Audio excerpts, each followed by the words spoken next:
साथियों, institute of information technology Chakwari Mirpur के YouTube channel के ऊपर आपको खुशआमदीद। आज का हमारा लेसन PHP के बारे में है। PHP भी एक वेब डिज़ाइनिंग लैंग्वेज है जिसके बारे में हम बड़ी डिटेल से पढ़ेंगे।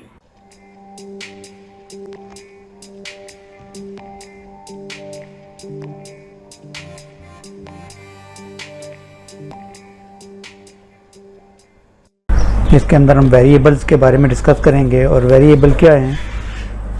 वेरिएबल क्या है? मसलन हम एक मैसेज प्रिंट करते हैं और वो हमने 50 जगह बार बार प्रिंट किया और फिर अचानक हमने उस एक मैसेज के अंदर तब्दीली करनी पड़ गई, तो उस तब्दीली को हम वेरिएबल के ज़रिए एक ही जगह हम लिखेंगे और वो 50 जगह तब्दील हो जाएगा। ठीक है, तो इसको हम प्रैक्टिकल देखेंगे आगे चलकर।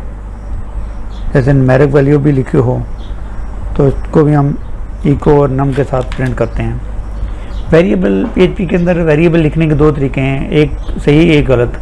सही में ये होता है कि एक अगर आप वेरिएबल लिखते हैं डॉलर का साइन फर्स्ट नेम, तो ये सारा गट्ठा लिखना है।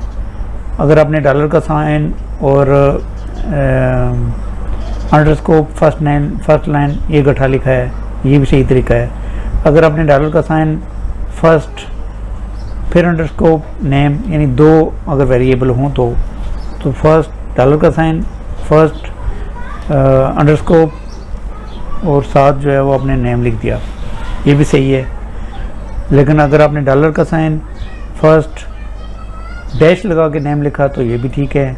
डॉलर का साइन फर्स्ट नेम का पहला वर्ड कैपिटल लिख दिया, ये भी ठीक है। डॉलर का साइन फर्स्ट नेम और आखिर में 99 लिख दिया तो ये भी ठीक है। ये इसके सही तरीके हैं लिखने के। अगर गलत तरीके क्या है लिखने के? फर्स्ट नेम लिखा है आपने डॉलर का साइन फर्स्ट और बीच में स्पेस दे दी, नेम लिख दिया, ये गलत है। पहले आपने न्यूमेरिक वैल्यू दे दी डॉलर के साइन के बाद, फिर फर्स्ट नेम लिखा, ये भी गलत है। अगर आपने डॉलर का साइन लगा के फर्स्ट को नेम के बीच में परसेंटेज का निशान लगा दिया तो ये भी गलत है। इसमें एक और होता है कि अगर आपने डॉलर का साइन एज यूज़ की है छोटे वर्ड में और उसको आप इको जाके बड़े वर्ड में कर रहे हैं तो तब भी प्रिंट नहीं होगा।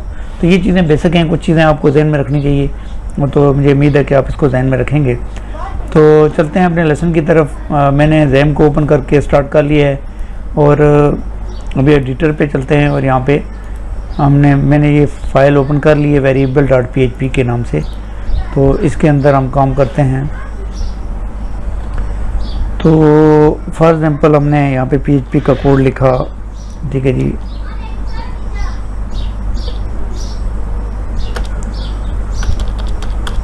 तो PHP के अंदर हमने एक वेरिएबल फाइंड किया। वेरिएबल डॉलर के साइन से शुरू होता है, NAME नेम,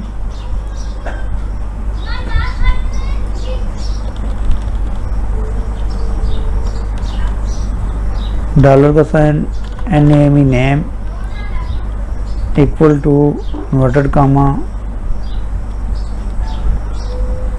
ZUAIIT और इन्वर्टर करने के बाद हमने क्या कर दिया, सेमीकोलन लगा दिया। अब ये हमने लिख दिया और हमने क्या किया, ये पूरा मैं लिख देता हूँ थोड़ा, CHAKSWR चकवारी एक है। अभी इसको मैंने इको करना है, तो ये चूँकि वेरिएबल है, इसको इको करने के लिए हम यहाँ पे इको की कमांड को यूज़ करेंगे। ACHO इको डॉलर का साइन NAME नेम और सेमीकोलन। अच्छा, ये लिखने के बाद हम इसको सेव करेंगे। सेव करने के बाद ब्राउज़र पे चलेंगे। यहाँ पे हम LOCA लोकल होस्ट, इसके अंदर हम learn PHP और यहाँ पे हम इसको एंटर कर लेंगे। तो ये हमारे पास वेरिएबल वाला आ गया जी। इसको हम क्लिक करेंगे तो यहाँ पे ये ज़ैनुल आबिदीन IIT चकवारी मेरे पर लिखा हुआ आपको नज़र आ गया। अभी हम वापस चलते हैं और हम ये चाहते हैं कि ये जो है इसको हम Ctrl+C Ctrl+V कंट्रोल वी। तो इसको हम प्रिंट कर देते हैं। कितनी दफ़ा हमने प्रिंट कर दिया? 1 2 3 4 दफ़ा प्रिंट कर दिया। 4 दफ़ा हमने प्रिंट कर दिया और वापस जाकर रिफ्रेश किया तो हमारे पास ये 4 दफ़ा एक ही लाइन में प्रिंट हो गया। अभी ये होता है कि हम इन सब के साथ BR लगाएं। ज़ाहिर एक तो ये काम बनता है कि हम इन सब के साथ BR लगाएं तो तब तो हो जाएगा। लेकिन अगर हम सब के साथ BR नहीं लगाना चाहते तो यहाँ पे इन्वर्टेड कामे के अंदर जाके आप BR लगा देंगे। ठीक है जी, आप यहाँ पे BR लगाएंगे और इसको सेव करके जाके ब्राउज़र पे रिफ्रेश करेंगे तो ये सारे एक लाइन में आ जाएंगे। ठीक है जी। तो ये एक तरीका है कि एक जब हम वेरिएबल लिखते हैं बनाते हैं तो देखें भी ये वेरिएबल हमने बनाया डॉलर नेम का और इसको हमने इको कर दिया नेम को, और नेम के अंदर ये चीज़ें हैं, ये सारी चीज़ें उसने यहाँ पे प्रिंट कर दी ब्राउज़र के अंदर। अब इन सबको चूँकि एक लाइन में थे हमने इसके वेरिएबल के अंदर BR लगा दिया तो उसने सबको सिंगल लाइन की बजाय नीचे कर दिया। तो ये डॉलर इसका वेरिएबल का जो बेनिफिट है कि देखें एक छोटा सा हमने एक BR लिखा और वो जो अगर फॉर एग्जांपल इसमें एक चीज़ और मैं बता दूं आपको कि यहाँ पे BR है तो चलो एक चीज़ और है, उन्होंने कहा जी कि ये पूरा यहाँ पे अभी हमने ये प्रिंट कर दिया। प्रिंट करने के बाद उन्होंने कहा जी कि ये एक नहीं लिखें, आज़ाद कश्मीर पूरा लिखें सबके साथ। तो ये 50 हमने प्रिंट किए हुए थे, अभी कैसे लिखें सबके साथ? तो हमने यहाँ पे AZAD आज़ाद और यहाँ पे KASHMIR कश्मीर लिख दिया। जी हमने ये लिख दिया और इसको जाके हमने सेव किया तो सबके साथ आज़ाद कश्मीर लिख दिया। तो ये इसका वेरिएबल का फ़ायदा होता है कि आप यहाँ पे चेंजिंग करेंगे और नीचे जाके ये सबके साथ चेंजिंग हो जाएगी। अभी आगे चलते हैं हम और हम एक और चीज़ देखते हैं कि मैं ये चाहता हूँ कि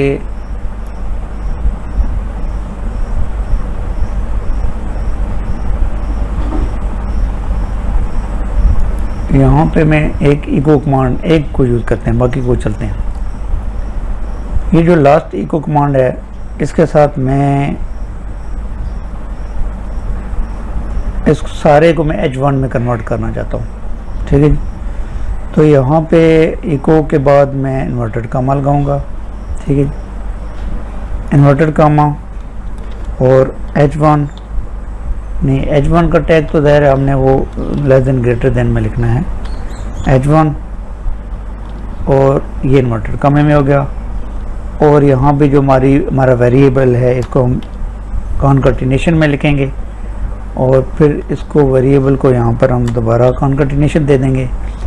उसके बाद हमने फिर दोबारा इन्वर्टेड कामा लगाया और हमने जो है वो H1 के टैग को क्लोज कर दिया। ठीक है जी, H1 के टैग को क्लोज कर दिया।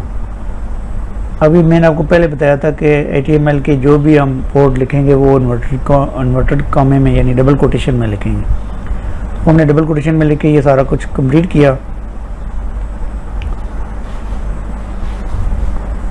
अभी आगे चलते हैं, इसको जाके जो है वो रिफ्रेश करते हैं। कॉन्कैटिनेट जो उसके बारे में पहले भी मैं आपको बता चुका हूँ। तो ये वैल्यू को जो है वो जोड़ता है, अलग नहीं करता है। तो इसके अंदर हम इसको रिफ्रेश करते हैं। रिफ्रेश करने के बाद हम चलते हैं ब्राउज़र पे। तो यहाँ पे जाके सेव कर उधर सेव किया, अभी यहाँ पे रिफ्रेश किया। ये आखिर वाला ज़ैनुल आबिदीन है, ये चीज़ के ऊपर क्या हो गया, हमने जो चीज़ अप्लाई की वो अप्लाई हो गई। यानी H1 का टैग हमने अप्लाई किया, H1 का टैग अप्लाई हो गया। अभी मैं इसी चीज़ को एक और काम करना चाहता हूँ। इसको मैं ये करना चाहता हूँ कि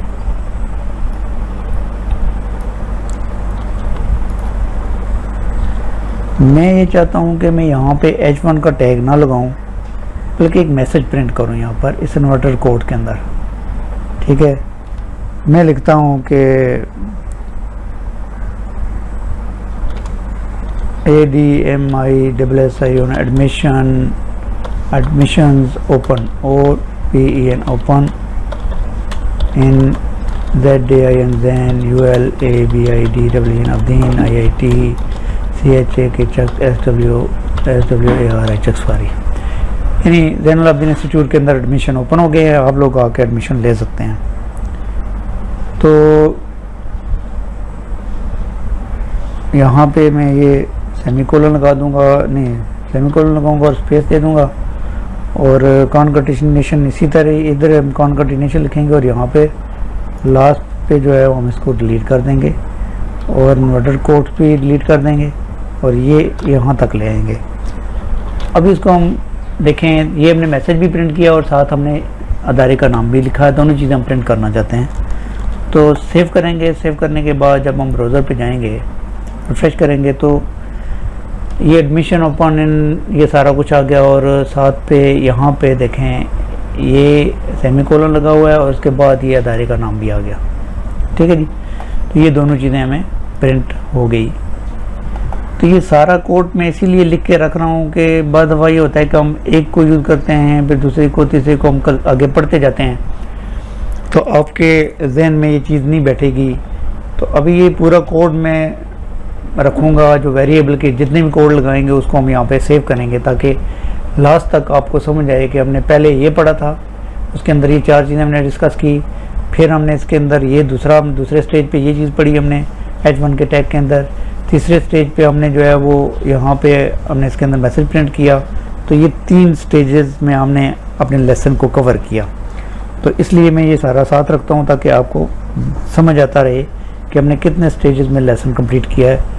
तो बहुत दफ़ा ये होता है कि मैं HTML में जो कोडिंग मैंने की थी उसके अंदर भी ये पहले हमने किया प्रिंट, फिर इसके अंदर ये चालू करके इसको डिलीट कर दिया, इसी के अंदर फिर ये हमने प्रिंट कर दिया, इसी के अंदर फिर ये हमने प्रिंट कर दिया। तो बाकी सारे साथ साथ मैं डिलीट करता रहूँ। तो अभी मैं डिलीट इसलिए नहीं करूँगा कि स्टार्टिंग में जो एडवांस जो बेसिक सीरीज़ में तो जिसने वेब डिज़ाइनिंग सीखी नहीं है उस बेचारे को क्या पता कि ये किस तरह कोड लिखते हैं, क्या सिस्टम होता है। तो फिर इस तरह कोड लिखे रहेंगे, आपको समझ में आता रहेगा कि भाई पहले हमने ये काम किया था यहाँ तक, फिर दूसरा काम हमने ये किया, तीसरा हमने ये किया। तो ये सारी चीज़ें मैंने इसलिए यहाँ पे मैनेज की हुई है।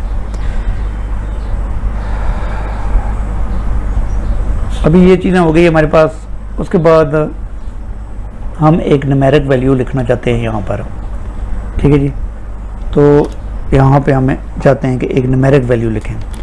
तो न्यूमेरिक के लिए हम डॉलर का साइन NUM का हम एक वेरिएबल बनाएंगे। नम का वेरिएबल बनाने के बाद उसके अंदर हम करेंगे जी कि हमारी वैल्यू है ये वैल्यू हमने डाल दी और इसको हमने सेमीकोलन लगा दिया। अभी इसको ज़रा इको करना पड़ेगा, इको के बगैर तो प्रिंट नहीं होगी। ACHO इको, क्या इको करना है जी? इको हमने करना है जी डॉलर का साइन नम को इको करना है। सेफ